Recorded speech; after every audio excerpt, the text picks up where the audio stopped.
So, what can we say about metaphysical naturalism?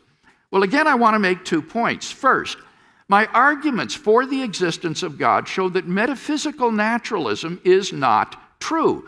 There is a personal, transcendent reality beyond the physical universe.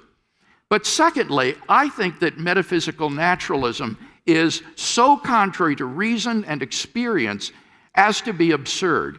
And in the following arguments, the first premise in every case is taken from Dr. Rosenberg's own book. So, first, the argument from intentionality. According to Dr. Rosenberg, if naturalism is true, I cannot think about anything. That's because there are no intentional states. But 2, I am thinking about naturalism, from which it follows 3, therefore, naturalism is not true. So if you think that you ever think about anything, you should conclude that naturalism is false. Second, the argument from meaning. According to Dr. Rosenberg, if naturalism is true, no sentence has any meaning. And he says that all the sentences in his own book are in fact meaningless. But premise 2, premise 1 has meaning. We all understood it. And therefore it follows that 3, naturalism is not true. Third, argument from truth. According to Dr. Rosenberg, if naturalism is true, there are no true sentences. And that's because they're all meaningless. But 2, premise 1 is true. That's what the naturalist believes and asserts, from which it follows 3, therefore naturalism is not true.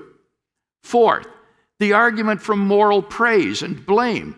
According to Dr. Rosenberg, if naturalism is true, then I am not morally praiseworthy or blameworthy for any of my actions, because, as I said, on his view, objective moral values and duties do not exist. But 2, I am morally praiseworthy and blameworthy for at least some of my actions. If you think that you've ever done something truly wrong or truly good, then you should conclude that 3, therefore, naturalism is not true. Fifth, the argument from freedom. According to Dr. Rosenberg, if naturalism is true, I do not do anything freely. Everything is determined.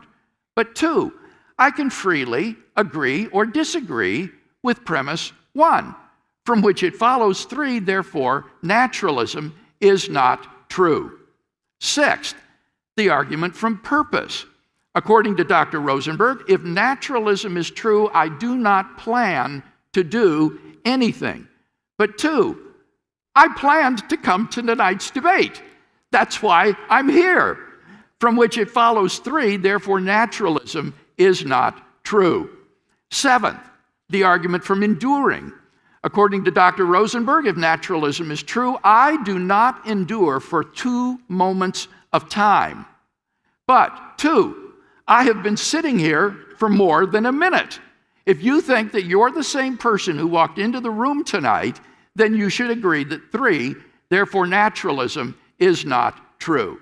And finally, the argument from personal existence. This is perhaps the coup de grace against naturalism. According to Dr. Rosenberg, if naturalism is true, I do not exist. He says there are no selves, there are no persons, no first-person perspectives. But 2, I do exist. I know this as certainly as I know anything, from which it follows, therefore, naturalism is not true. In a word, metaphysical naturalism is absurd. And notice that my argument is not that it is unappealing. Rather, it is that metaphysical naturalism flies in the face of reason and experience and is therefore untenable.